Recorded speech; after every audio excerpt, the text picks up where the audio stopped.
Hey, how's it going, ladies and gentlemen? Hope you're having a great day. I know I am. I'm Koen from PhoenixStarYT, and welcome to another Minecraft series here on the channel. It's been a little while since we last did a little bit of Minecraft with each other, and so I decided, you know what? Today's the perfect day to play some Minecraft, but we're not gonna do it the way that I normally do, because we're gonna play this in hardcore mode PhoenixStarYT today. It's not specifically called hardcore mode PhoenixStarYT, but you get what I mean. We're gonna play this in hardcore mode today. Why? Because I just feel like doing this in hardcore mode. Let's just create a new world. Let's just get right into it because I'm excited. I'm genuinely excited about this.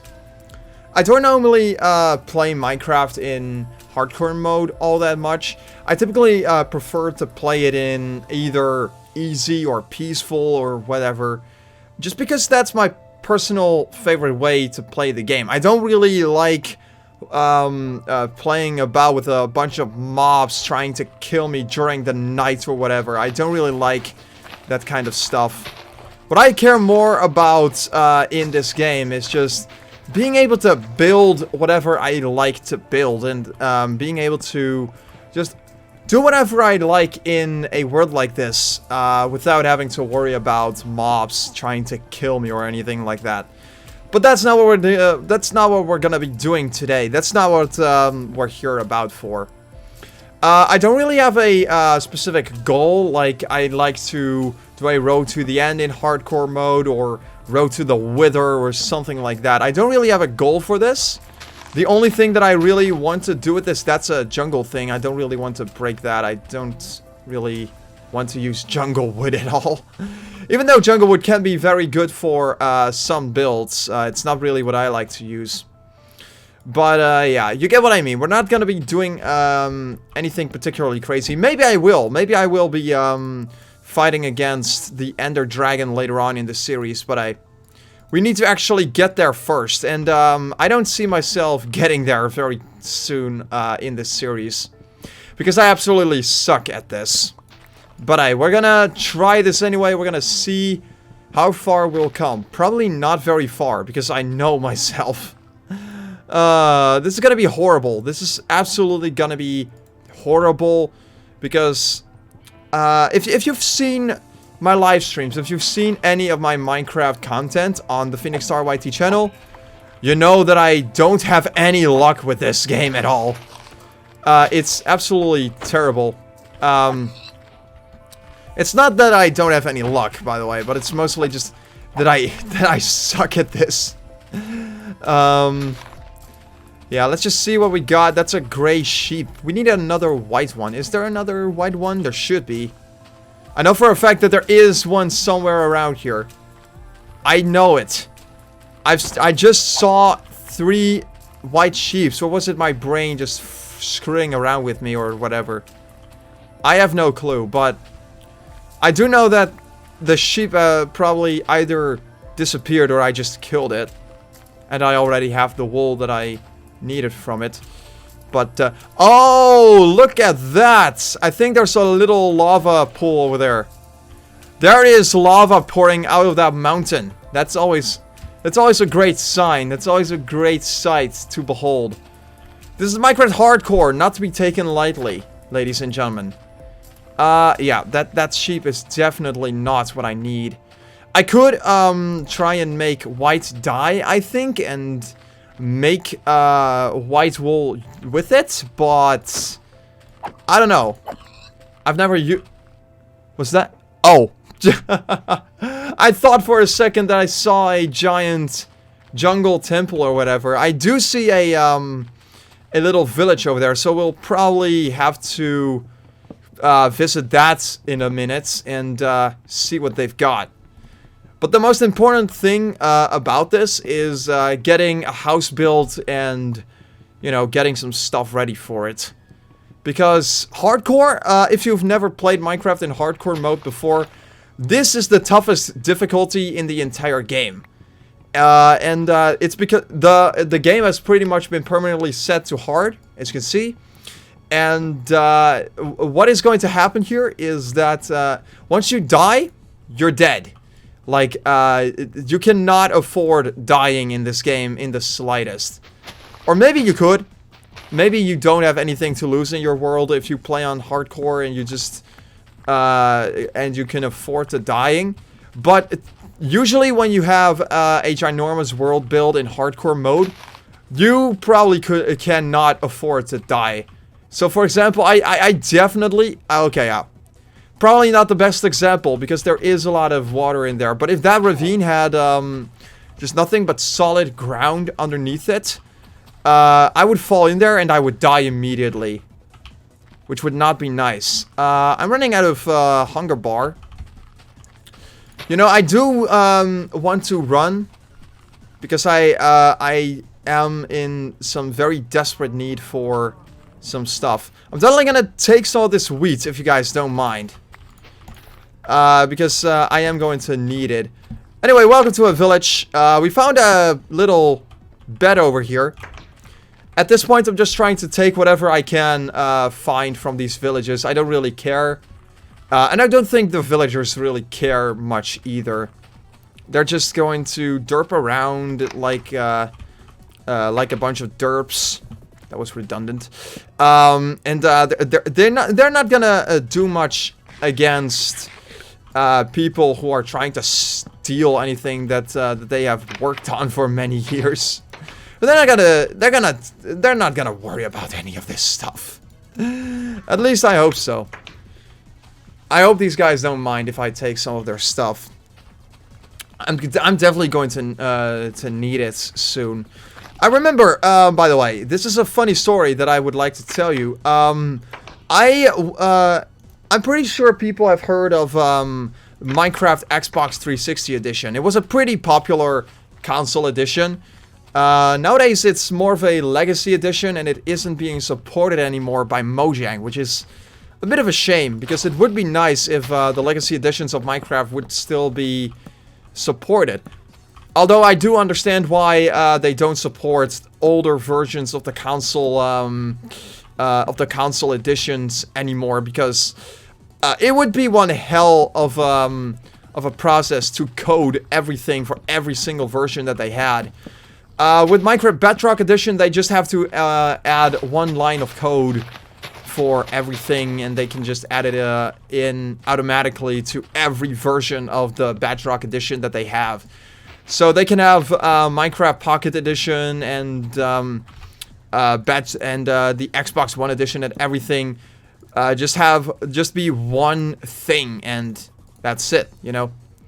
They wouldn't have to worry about updating each and every version of the game separately, which is something that they needed to do for the console editions for a very long time. So yeah, it's nice that I can understand why they don't support the legacy editions of the game anymore. I wonder if people have found a way to still get Minecraft Xbox 360 edition, PlayStation 3 edition, and all those other editions to still be updated with the latest version. Possibly to work with the Bedrock edition or whatever. It would be cool if people managed to do that, although it would be a pretty hacky process to get that working, I reckon. It would still be very possible, I'm sure, but I don't know. I can imagine it being a pretty cumbersome process if you just want to play Minecraft on your console for the first time in forever. I don't know. But I used to have a world where I just decided, you know what I want to do? I want to build right next to a village.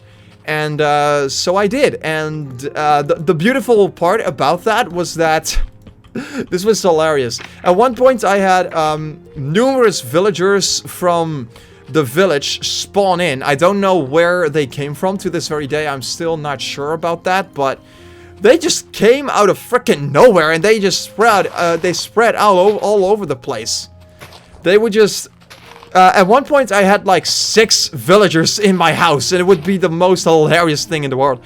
Sadly, I never recorded it because I didn't really have any way of recording decent gameplay footage for console at the time. So I never was able to record it.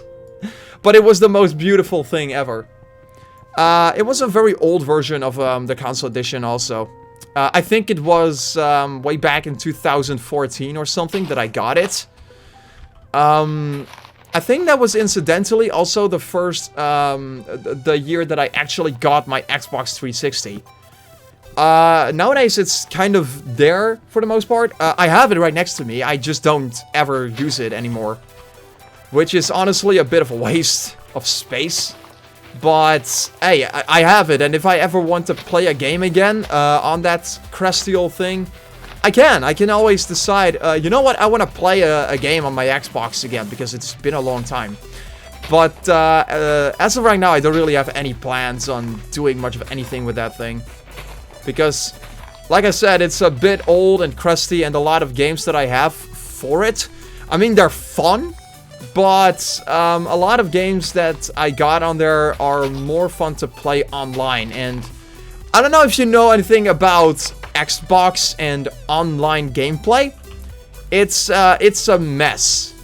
I mean, actually, no, it's not really that it's a mess. It's not necessarily a mess or something. It's just that it sucks.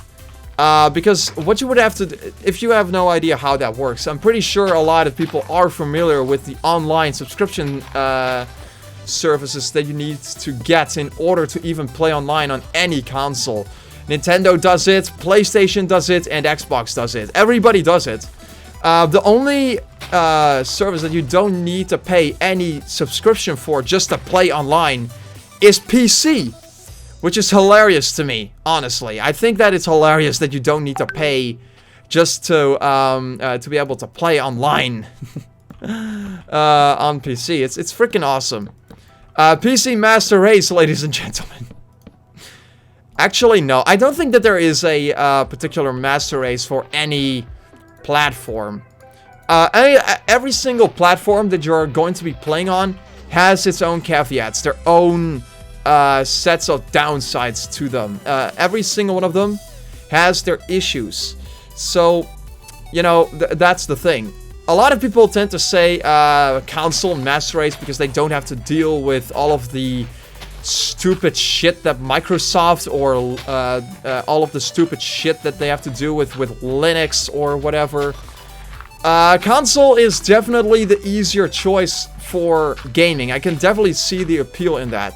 What I don't see the appeal in is having to pay a subscription service just to play online with other people.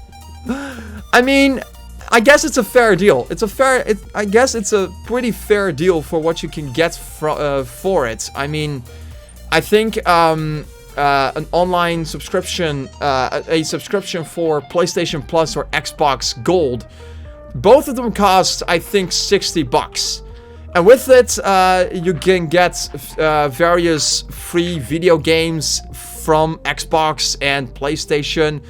You can play online, which is a great thing, of course. And there's several other things that you can get from it. PlayStation Plus, I believe, gives you the ability to play retro games on your new console, which is cool. I don't know if Xbox has any service like that, but, you know, it's pretty cool that you can get that. Nintendo Online, I think, has the same kind of subscription service. The big difference is that Nintendo Online is, I think it was $20 last time I checked. I don't know if the price has gone up since then, but you know, that's the general price that I got. Every time I looked up Nintendo Online, that's the results that I got. So I'm just gonna assume that that is still kind of the price that Nintendo Online goes for. And holy crap, what is going on over here? The water is broken. This entire terrain is just completely broken down. This is the kind of terrain that I would expect seeing. Look at that, even. What even is going on in this world? This world seed is crazy. I've never seen something like this before. That's awesome, though. I really like that. But, yeah, Nintendo Online is for incredibly cheap compared to the other ones. I would personally say that Nintendo Online is probably the best deal that you can get aside from the expansion packs that you can get for Nintendo Online, some of the expansion packs are ridiculously expensive and not exactly worth the price that they are asking for. We've all heard about the infamous Nintendo 64 expansion pack or whatever it was called. That was like, I think, $50 on top of this $20 that you were already paying for the subscription. So, yeah, that's a pretty rough sell if you actually wanted to give Nintendo Online a shot. If you actually wanted to play Nintendo 64 games on your Switch. That's rough. That's really rough, Nintendo. Just, no. That's not how you do it. This is not how you do it, Nintendo. I do have a lot of appreciation for Nintendo, though. I do absolutely love them. I love their games. I love, I want to say their philosophy, although I don't really know what their philosophy is in gaming. Other than that, they want to innovate gaming. They want to give gamers a new gaming experience or whatever, and they want to make gaming accessible to families and whatnot, and all of that is great, of course, but it's not so great when you actually consider some of their business practices, because Nintendo can have some very questionable business practices.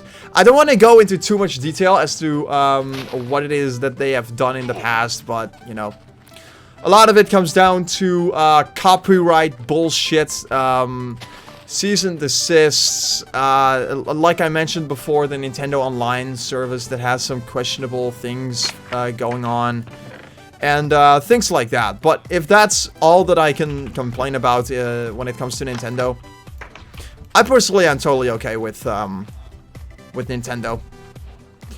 I honestly don't have a lot of problems with a lot of companies in general.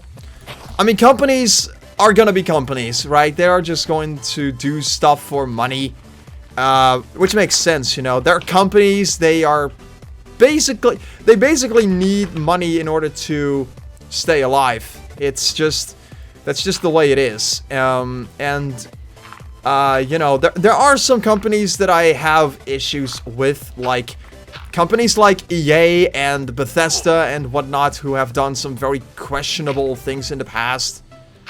But I don't really hold a grudge against any company at all.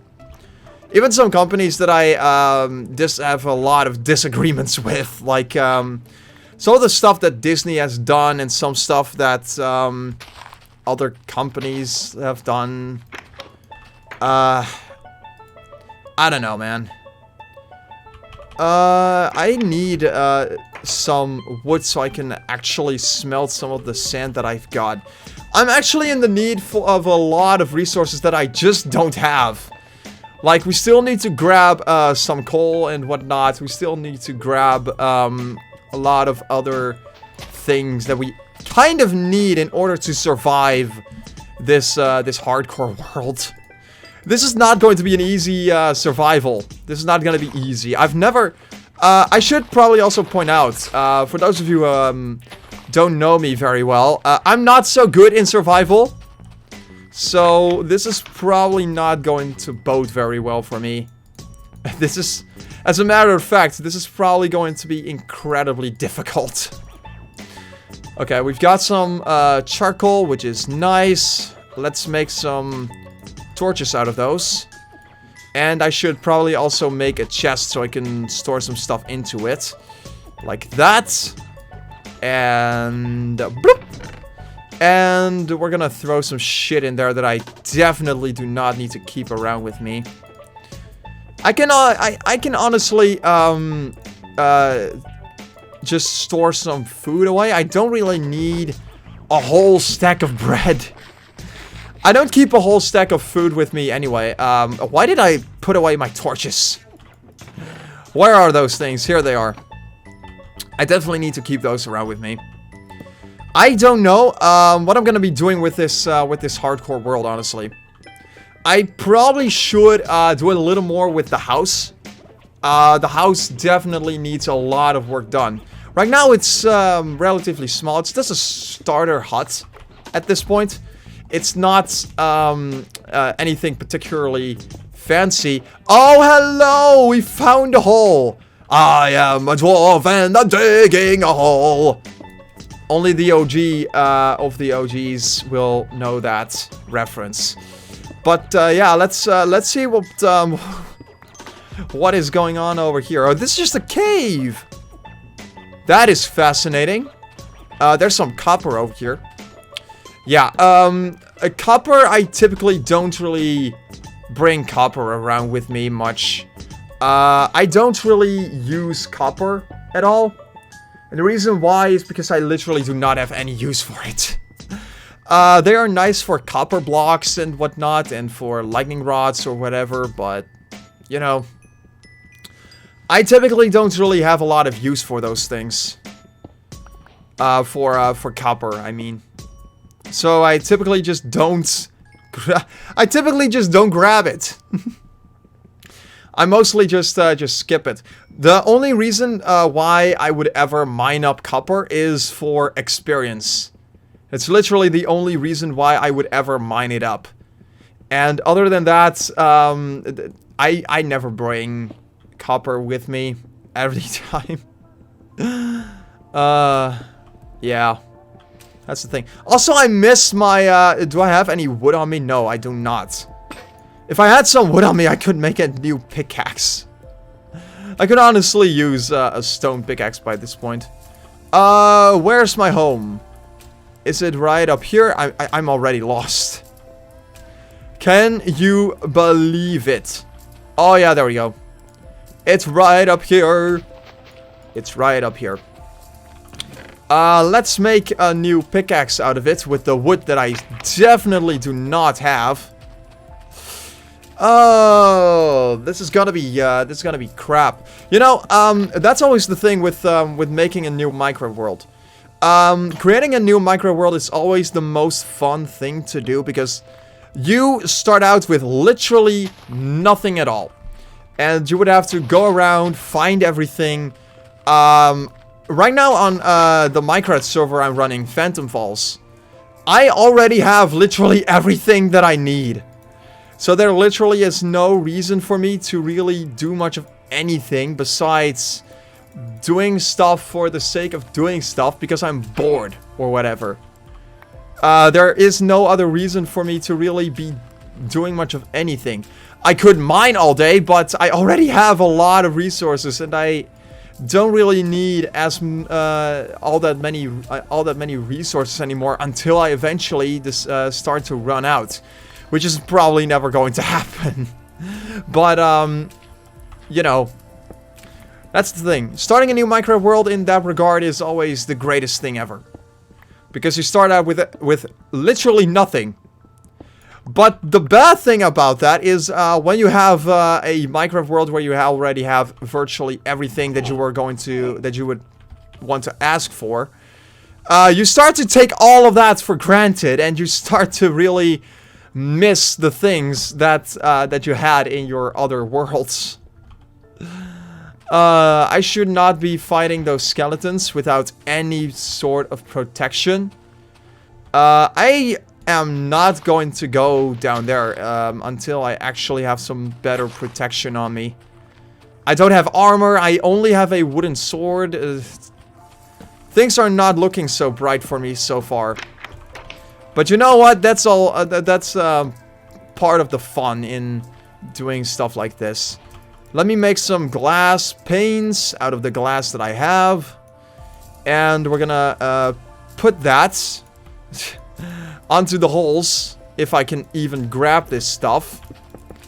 And yeah, we've got ourselves a very good start on a nice looking house so far. Now, of course, like I said, there is still a lot of work that needs to be done on this, but we'll get around that when we get around that. For the time being, I think this is a perfect start to a very good series. I hope you all enjoyed it. If you did, be sure to drop a like and subscribe to the PhoenixStarYT channel. for more awesome content like this one. And yeah, I'll see you guys in the next episode of this hardcore adventure. I'm not sure how I'm going to call it. I'm probably just going to call it Hardcore Adventure because that sounds awesome. Alright, thank you guys for watching, as I said, and I'll see you guys in the next one. I'm Koen from PhoenixStarYT, signing out. Take care, and stay passionate.